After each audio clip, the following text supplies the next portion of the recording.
First of all, I really wanted to thank everybody for their contribution. I think it's a fantastic display of how much collaboration is really going on in the industry around this issue at the moment. I mean, Orlando, I think you made a great point when you wrapped up around talking about how the interface between the BOM, private sector, Melbourne Water is obviously, contributing to the development of these tools as well. Like it's a really collaborative effort, and I think it's great to see that moving forward. So one question was actually an issue that you raised, Val, around sort of whose call is it? There are some pretty important choices that are going to need to be made in terms of how different tools get applied, what terminology we use, what types of thresholds we're choosing, and these are really important decisions in terms of the quality of the output that we're generating. So I guess my question to the panel is really that question that you posed, Val. So whose role is it? Who do we think it should be? Who is actually setting some of these targets or making some decisions or providing some guidance around how we actually go about it? Is it industry? Is it government? Is it who should be making those calls? And open to the panel.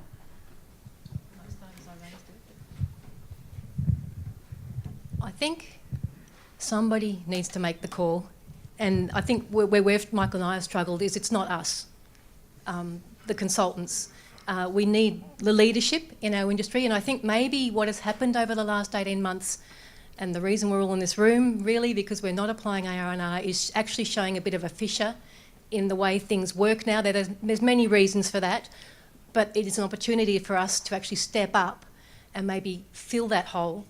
And as part of filling that hole, maybe we can find a way for the decision-making process for some of the decisions that need to be made about how we, as an industry, apply ARR. In other words, what rules we need to apply. That's my take on it. Others from the panel?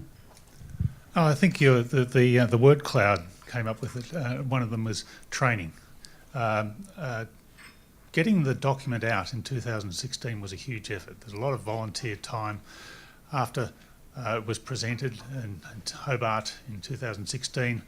Big deep breaths, and everyone just basically dropped the ball. They've put big efforts in, and they haven't been able to go on from there. Now, the last 12 months, there's been a lot of effort trying to sort out how the training is going to be rolled out, and there's been a lot of negotiations in the background. I think we're finally getting there, but I think the training, there were two things I picked up, or three things that I picked up from the word cloud. One was training. It was the big one, big capital letters right in the middle. Education, leadership. And I think the leadership, I agree with Val there, leadership has been missing, and I think that's something which the ARR team needs to take to industry, take to government, take to industry to get some buy-in on that. But certainly getting the training, rolling out the training is going to be a start. Oops. Any other comments? The question? Andy from GHD. Who's running the training? Who's responsible for the actual training? It's a very good question. Yeah, so with trying to roll it out to industry and get someone to take ownership of it, obviously there are a lot of variables in the way people interpret it. If you can use that training forum not only to train people how to use it, but to get industry's opinions and formalise them on interpretation, you may be able to then, so essentially just using that forum, people are already going. They're clearly hopefully some technical experts with the right opinions, and then be able to push those opinions into whomever the governing body wants to be to make the right decision, I guess, and use that to their... But question, who is running them? It's basically the ARR team is running it. It's being run by, there's been a fair bit of negotiations in the background. Who owns training for ARR? And obviously there's been a big void, and people have been running their own training. But Engineers Australia is driving the training.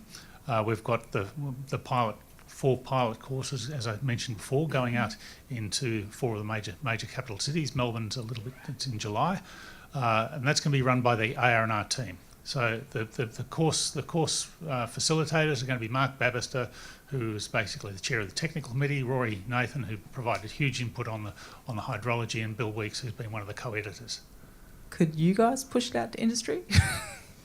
Could you be the champions in That's something which Yeah. I'll certainly be taking back to the National Committee. We've got a meeting in a few weeks' time, and I'll be taking that back, saying, okay, we need to take control of some of this and see if we can push it out, because we need to, perhaps even through Engineers Australia, but pushing it out to government, saying, hey, you guys need to be taking this stuff up. Clearly, industry like RAW and rafts, the models have been including ARR 2016.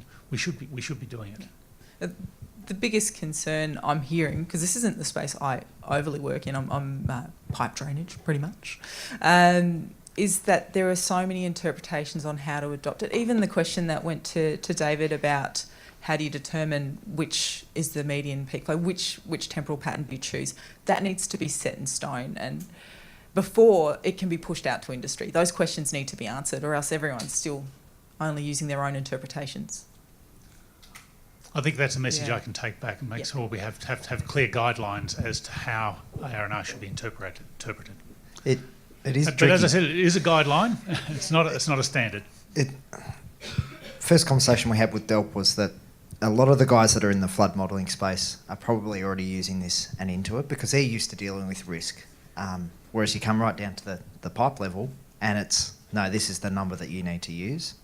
And I think David did show it in the slide, is that at the moment we're using a method that at best is 50% wrong or right, depending which way you look at it. Every time that you do a rational calculation, you are 50% wrong or right, either way.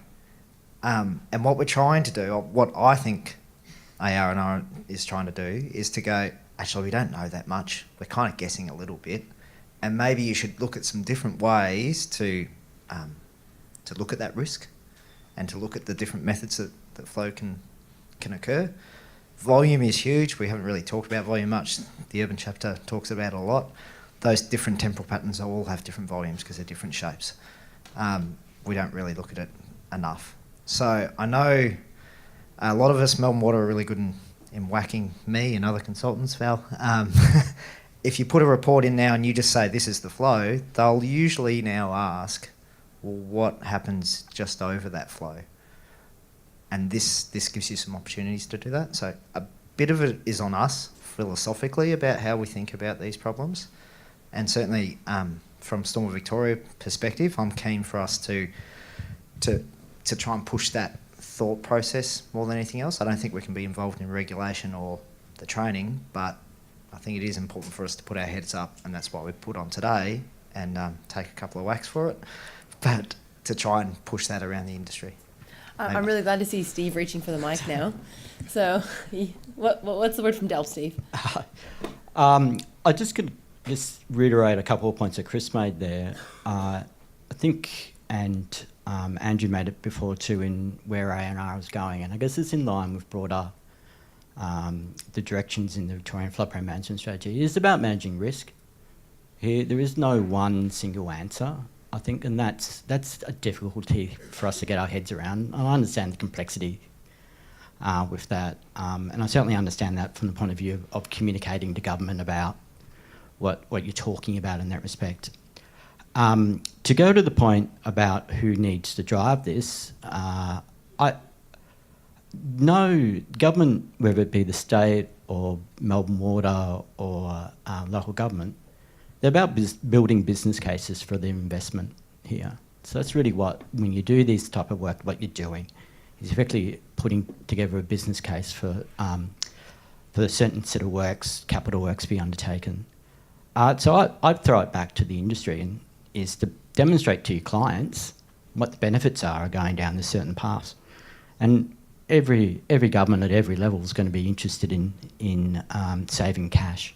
So if you can demonstrate that this is a way which then is a more innovative way or more cost-effective way of dealing with the risk, well then that's what you should be trying to do and put forward the techniques and the different approaches to realise that, I guess. So the view that we've taken from the state level in the Victorian Floodplain Management Strategy isn't to mandate a certain approach, because we're going to get it wrong. We're government, or we're the public sector, I should say. The department, we don't know. We're not out there doing these things on a day-to-day basis. You guys are. So you need to need to take that into account. And as I said before, there is no one single answer. It is a question of risk. And I think that, and when we talked about it before, that small change in the terminology between a 5-year event and a 20% AEP, does it really matter? And you're going to be able to convince your client, does it really change the size of the dollars they're going to spend on doing a piece of infrastructure? And that's what they want to know, because they've got to go off to their council or their funding body and ask for dollars. So if you can demonstrate you're saving them money or you're providing those solutions in a more efficient fashion, well, then that's what you should be aiming to do, I guess. Other comments? Yep. Sorry, Steve, I've got to disagree. You sort of need to provide a level of service that's expected. And what I was saying was more that that level of service needs to be clearly defined. It shouldn't be, yeah. I'll just throw in something there. I think on the major flood studies that are done statewide, it's been self-regulating. No one is going to put in a ARR 1987 bid that's going to be successful in a major flood study. So it's been self-regulating in that respect. Where I think it's at the urban level and the small development level that we need to have some more take-up. I think the message that I'd provide back, and I see your point, Michael, in that respect, is there's a message sent by what people are willing to pay in their drainage and waterways contribution. And there's a willingness of what councils and ratepayers are willing to spend on drainage. So that's your driver. And really that's what is at the bottom line of it here. And I think that sort of for us to and we had this discussion when we were doing the Victorian Floodplain Management Strategy about, well, should we be more prescriptive? And where we came to was a decision about, well, people need to make their own decisions about what risk appetites they want to take on. So if you're a council and if you want to build a drainage network and your council and your ratepayers are willing to pay for that, well, great. If they're not, well, then there's a risk there that sort of they're going to get, that you might see an increase in flooding in that location. So really all you're doing is you're shifting the risk from either you're paying for it in your rates or you're paying for it in your insurance premiums. And I think that's and then government's paying for it in terms of relief and recovery payments at the other end of it, which is the taxpayer again. So it is about sort of where you sit in that appetite in terms of what risk levels you want to take on in that respect. I'm going to let Val have the last word on this, and then we've got several questions from the floor. Most of the consultants in this room work for clients. We do jobs every day. Our job is to get a tick from the referral authority. The referral authority sets the rules. We need to meet certain requirements. So we need to know what those requirements are. And the referral authorities and our leaders need to be clear on what we are trying to meet. Are we meeting the 18.13 or the 20? It's as simple as that, because our job is to meet a requirement. So the requirements need to be set. Okay, we'll park it there. There's a question from the floor. Oh, all right. Can I get a hell yeah? Yeah, I think I'm sort of in the same space as where you are, Val, as well. The thing is, ultimately, as you know, working in the consultant space, we've got to specify a pipe size, and that's got to be put in the ground, and that's going to cost X amount of money, be it a big one or a small one or whatever. And it does need to ultimately come down to some sort of guideline of where that goes. And that doesn't mean to say that it has to be, it might change from council to council, as it does already, as you say, the risk appetite. Assess risk. But for ourselves, we've also got risk involved in this, where we've got a risk of when we specify a pipe, we're accountable for that. If it ends up not being big enough or our calculations are not right, we hold that risk ultimately, and we can't keep on taking on more and more risk if the results could be that variable. So we need to bring that variability down to some extent so that we can actually get an ultimate pipe size that we can provide. Comments? Yep. I guess I go back to the comments I made at the start. Communicate that variability. And I think to decision makers that are ultimately deciding what pipe goes in the ground, So they've got a full range of knowledge about what they're actually deciding upon. I'm not trying to say, the government walks away from a particular standard. I like a standard. I used to consult. I used to work with this fellow next to me for many a year, so I understand the ins and outs of consulting in that respect. But I guess the position that we've taken is one of truly understanding what the risk is here.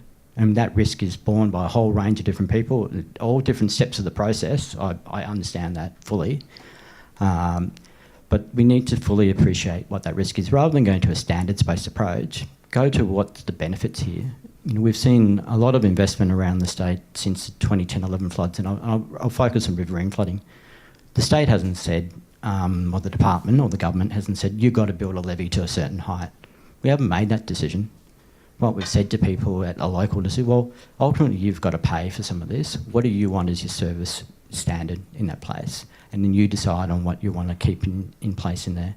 There's no point gold plating infrastructure around the place that no one's going to pay for, and there's no point then not sort of putting the right infrastructure in place that ultimately people pay for, as I said, through insurance or through relief and recovery payments. So there's a fine balance there in sort of what the right line is to take. Okay, a very quick comment from Michael, and then we've got another question from the floor. I guess what I'm hearing is, like with 80-45-45 in terms of pollutant retention, that's hugely variable, but at least there's a rule for everyone here to try and meet. I think that's what everyone is sort of asking for, that everyone understands in 80-45-45 that there is a lot of variability and that it's not certain, but we need something to go on. Whether that's Melbourne Water, DELP, each individual council, but probably shouldn't be each individual council. Someone needs to make that call, and it shouldn't be up to each consultancy. Okay, next question from the floor. I'd just like to buy into that, I guess, from a local government perspective. I actually moved from the water and sewer sector about 5 years ago to local government. I found although there was a lot of standardisation and guidelines in the water sector, and in councils we're just not talking to each other. And there is a strong need, I think, and there's sort of varying expertise, I guess, in this space in local government. So there is that need for guidance, I guess, to local government. I guess in that space, I'm also in a working group with MAV looking at the institutional arrangements between Melbourne Water and councils, and that's been a very positive experience. And it is sort of some of the thought bubbles coming out of that is having some sort of overarching guidance authority, I guess.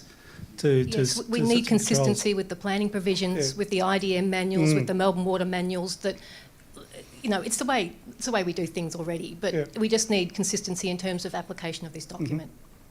Can I just ask a very technical question about rainfall, which is one thing I've noticed recently is the phenomenon of microburst events.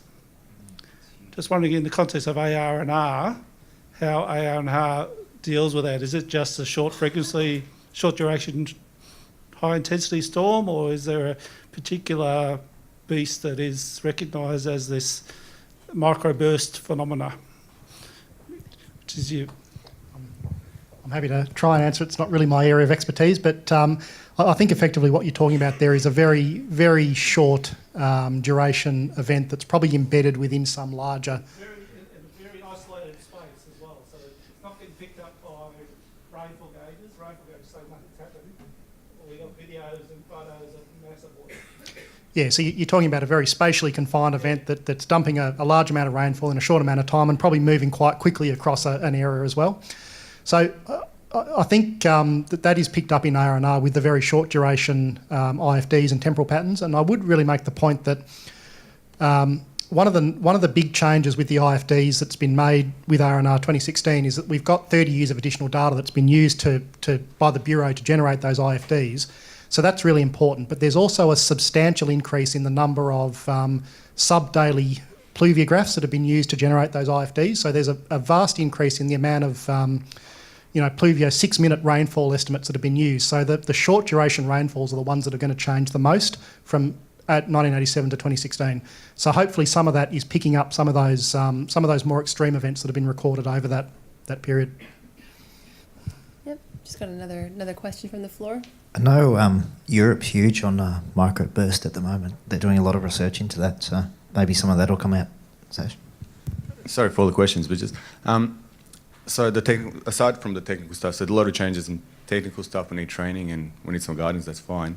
In terms of policy, so Val, you said something about floodway safety ARR. So it seems like Melbourne Water is the way to go. So it seems like a bit more conservative. So it doesn't sound like many changes there. What about freeboard?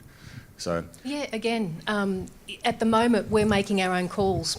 You know, we've had a look at the safety. Michael and I have had a look at the safety chapter and basically made an assessment ourselves that if we meet the Melbourne Water criteria, we'll also meet the ARR criteria. At the moment, Melbourne Water are quite clear about freeboard. I don't think that will change.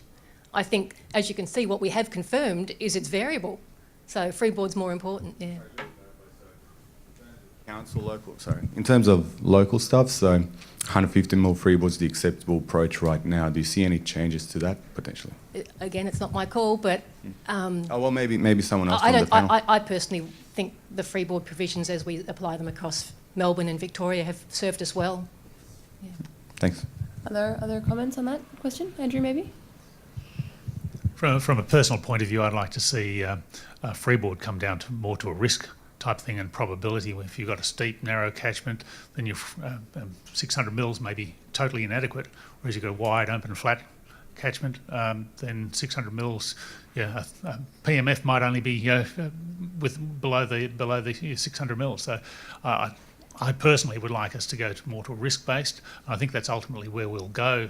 If we're doing all this, Monte Carlo gives us a statistical distribution of our flood flows. We can then look at those as to what's our risk relate our freeboard to risk. Similarly, I think we'll also be pushing some of this into the hydraulic modelling, which is being used for the maps. But that's a little way into the future yet. But that's actually happening in some cases now. There's a question at the back. Stephen Miller from Melbourne Water. We're hearing a lot about risk, and we've had a couple of questions about the difference between 18% and 20%, which to me would be almost negligible. I'm interested in what ARR guides us on climate change, because I think we're talking about some little changes and 30 years of better data from the past, but we know things are going to change rapidly in the future, and to me that's a much bigger variation in flows, and we're talking about infrastructure for 50 or 100 years. So I'd like to sort of understand what the guidance is and what we should be taking on as in the climate change space. Fantastic question. Andrew? I have to confess I'm not fully up on that, but my understanding is that we're talking about increase in rainfall intensities as a function of increase in temperature, but not much more than that.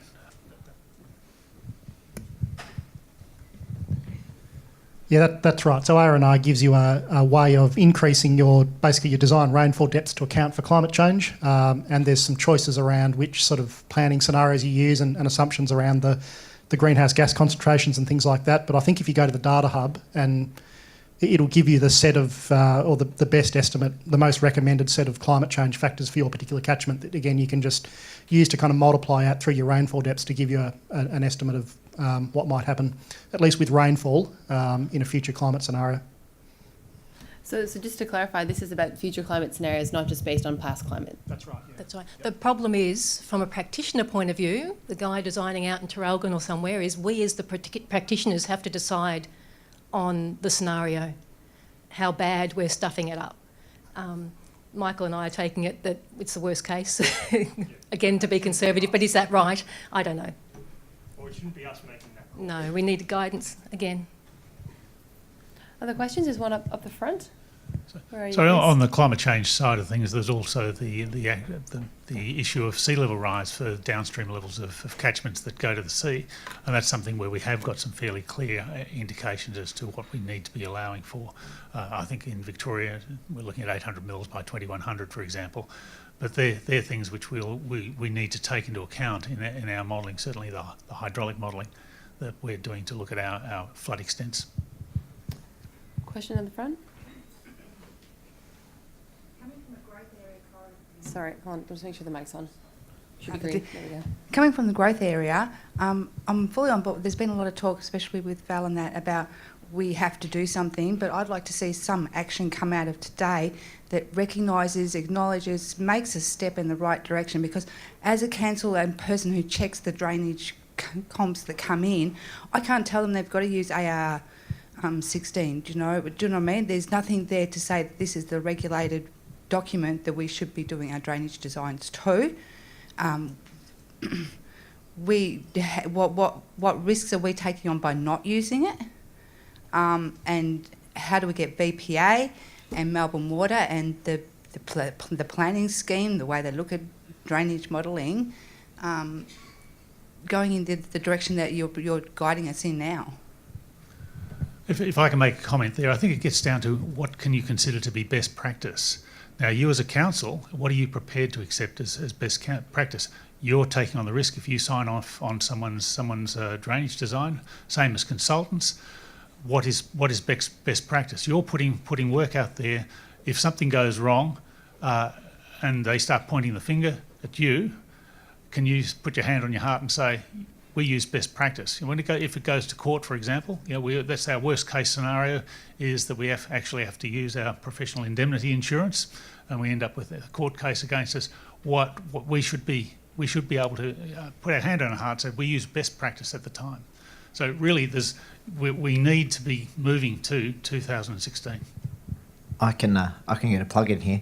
Stormwater Victoria Conference is first week of June. I'm happy to try and get a room after one of the days to have a bit of a working group, start to discuss some of this stuff. We're not going to solve it in a day, a month, or several years, but I'm happy to put that forward and try and find a space. And I, for one, would be very keen to get some formal feedback from perhaps this forum or the forum from the Stormwater Conference that I can take back to the committee, back to Engineers Australia. These are things which you, as the practitioners, feel are important. These are things which we need to resolve. These are things which we need to get out there.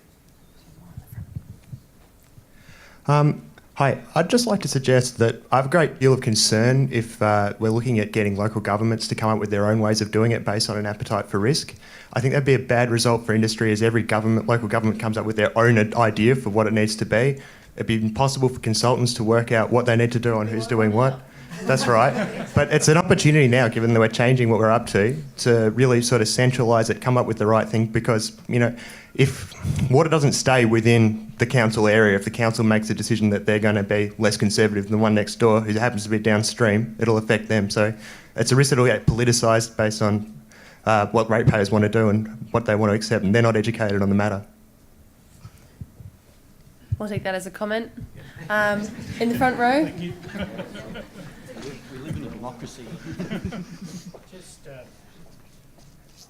very much in agreement with what was said a second ago. Sorry, we'll just make sure. Is your mic on? Just should have the. I think so, that's all right. There you go. Very much in agreement with what was said a second ago. At the moment, we are guided by 5, 10, 100, 20, whatever the requirement is of that particular authority. If we just make it risk assessment only, there's no way you're going to get an accord on how to best manage it. I mean, we all understand the numbers have to change, but there must be more direction on what that means for every council and then every authority beyond that. It's sort of a bit too open-ended. I don't think I was actually contemplating risk, just looking at what is the risk.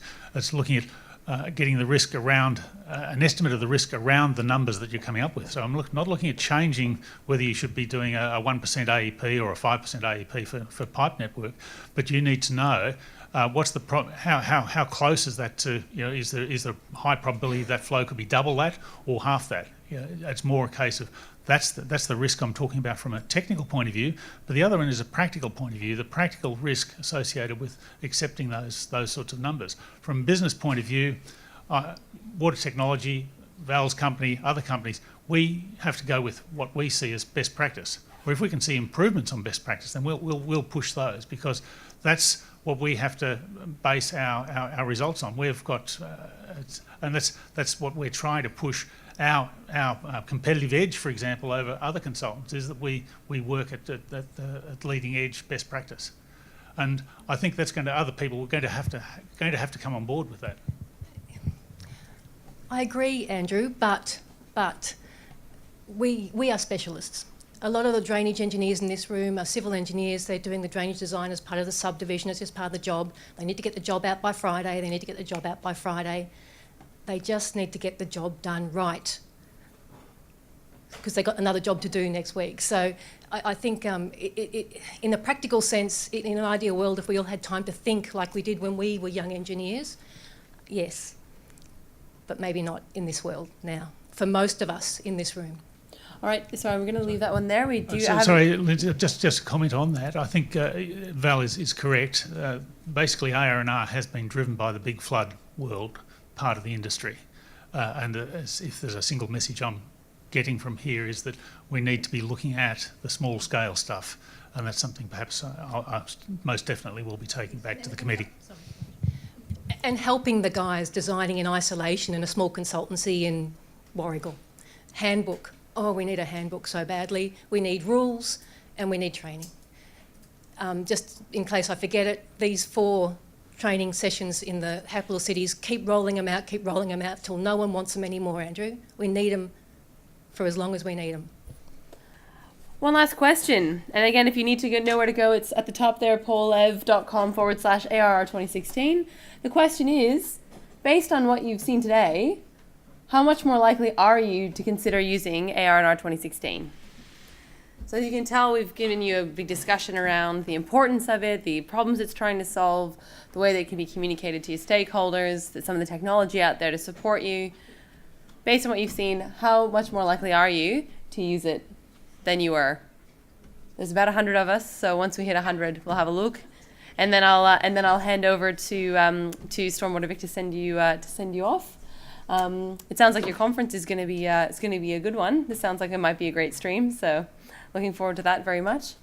There you go. So it looks like there's definitely an improvement in the number of people that are going to take on ARR 2016 in the future, so that's great news. You guys have obviously been excellent advocates for it and its importance. And I just want to thank everybody for your participation. Thank Stormwater Victoria and DELP for inviting me to participate. And I'll hand it over to Ralph and Chris to wrap it up.